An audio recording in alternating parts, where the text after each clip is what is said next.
रोशनी अंतरिक्ष की खाली जगह में एक तय रफ्तार के साथ सफर करती है और ये रफ्तार 3 लाख किलोमीटर पर सेकंड की है, यानी कि करीब 9.46 ट्रिलियन किलोमीटर प्रति वर्ष। ऐसे में जितना गहरा, जितना दूर तक हम ब्रह्मांड में झांकते हैं, उतनी दूर के प्रकाश को हम रोक लेते हैं, यानी कि ब्रह्मांड का उतना ही पुराना भूतकाल हम देखते हैं। और ऐसा करने पर वक्त में और पीछे जाकर और भूतकाल में जाकर हम देख सकते हैं। जेम्स वेब स्पेस टेलीस्कोप के जरिए करीब 13.5 बिलियन साल पीछे जाकर एस्ट्रोनॉट्स ने यह पता लगाया कि बिग बैंग के बाद काफी बड़ी गैलेक्सीज उभर कर सामने आई। और ये तब हुआ जब ब्रह्मांड अपनी मौजूदा उम्र का सिर्फ 3% ही था। जेम्स वेब स्पेस टेलीस्कोप ने हाल ही में एक हैरान कर देने वाली खोज की है और इस खबर को मशहूर फिजिसिस्ट मिचियो काकू ने सबके साथ शेयर की। दिसंबर 2021 को लॉन्च हुए नासा के इस $10 बिलियन के टेलीस्कोप ने बहुत ही बड़े 6 ऐसे गैलेक्सीज को स्पॉट किया है, जिसमें से प्रत्येक गैलेक्सी हमारे मिल्की वे के आकार की गैलेक्सी है और ये गैलेक्सी ब्रह्मांड की शुरुआती गैलेक्सी है।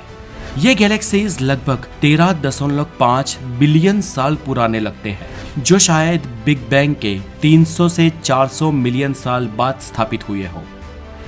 ब्रह्मांड की शुरुआती इन गैलेक्सीज का ग्रुप काफी बड़ा है और फिजिक्स के नियमों के अनुसार इनका अस्तित्व ही नहीं होना चाहिए था।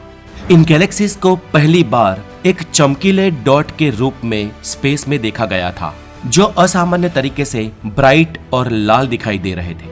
बताया जाता है कि ये गैलेक्सीज बिग बैंग के बाद के 500 से 700 मिलियन साल में ही घटित हो गई थी और जिन एस्ट्रोनॉट्स ने इन गैलेक्सीज को देखा है, उन्होंने इसे यूनिवर्स ब्रेकर्स बताया है।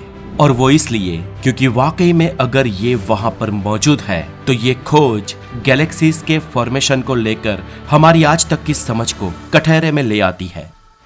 जैसे कि हम सब जानते हैं, बिग बैंग महाविस्फोट के करीब 4 लाख साल बाद प्रोटॉन्स और न्यूट्रॉन्स के मिलने से ब्रह्मांड को अपना सबसे पहला अणु मिला, जो था हाइड्रोजन।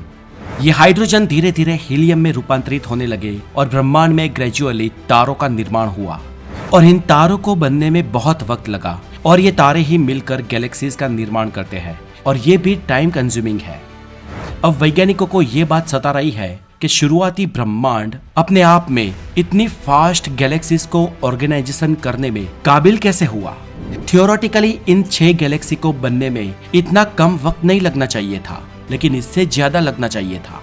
ऐसा इसलिए क्योंकि हम मिल्की वे का एग्जाम्पल लें तो हर साल मिल्की वे गैलेक्सी में करीब 1 से 2 नए तारे बनते हैं और ऐसे में इन गैलेक्सीज को इतने फास्ट निर्मित होने में 1 साल में सैकड़ों नए तारे बनाने होंगे और यह भी ऐसा तब करना पड़ेगा जब ब्रह्मांड अपनी शुरुआती अवस्था में था।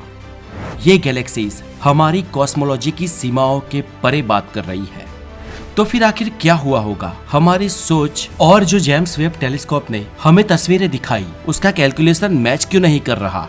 अब ऐसे में पहले तो कॉस्मोलॉजिस्ट ने यह अंदाजा लगाया कि बिग बैंग के कुछ मिलियन सालों बाद ही गैलेक्सीज को बनने का ये प्रोसेस धीरे धीरे आकार लेने लगा होगा और ऐसे में बिग बैंग के तुरंत बाद ही इतनी बड़ी गैलेक्सीज की खोज से हमें ये पता लगता है कि बिग बैंग के बाद अंधकार युग इतना लंबा भी नहीं रहा होगा और हो सकता है कि जितना हमने सोचा था उससे बहुत ही पहले हमारा ब्रह्मांड तारों के फॉर्मेशन से भर गया हो। और अब ये सब देखते हुए जो नई मानी गई थियरी है, उससे ये पता चलता है कि ब्रह्मांड के जीवन के शुरुआती 1 या 2 बिलियन साल में ही ये शुरुआती प्रोटो गैलेक्सीज किशोरा अवस्था तक पहुंची होगी, जो बाद में बॉनी गैलेक्सीज बनी और जो धीरे धीरे एक दूसरे को निगलकर हमारी अपनी मिल्की वे गैलेक्सी की तरह बड़ी बन गई। अब हमारी मॉडर्न फिजिक्स के अनुसार इतने छोटे वक्त में इन 6 गैलेक्सीज का तुरंत निर्माण तो नहीं होना चाहिए था, लेकिन अब ऐसा अगर हुआ है और जेम्स वेब ने हमें जो दिखाया है वो सही है, तो ये बात हमें वापस इन सभी चीजों को सोचने पर मजबूर करती है जो अब तक हमें पता है। ये गैलेक्सीज इतनी बड़ी है कि कॉस्मोलॉजी के 99% मॉडल के साथ विरोधाभास में है और इसका मतलब ये हुआ कि या तो हमें इन मॉडल्स को बदलने की जरूरत है या फिर गैलेक्सी के निर्माण के फंडामेंटल नियमों की समझ में हमें और ज्यादा रिसर्च की आवश्यकता है। और इसे कैसे भी हम देखें, लेकिन सच तो ये है कि जेम्स वेब टेलीस्कोप की ये हैरान करने वाली खोज ने हमें ब्रह्मांड की समझ में एक नया रास्ता दिखाया है। जेम्स वेब स्पेस टेलीस्कोप एक बहुत ही पावरफुल मशीन है। हबल स्पेस टेलीस्कोप ने हमें लगभग ब्रह्मांड का पूरा चितार दिखाया, लेकिन James Webb space telescope Hubble space telescope से 100 गुना ज्यादा ताकतवर है।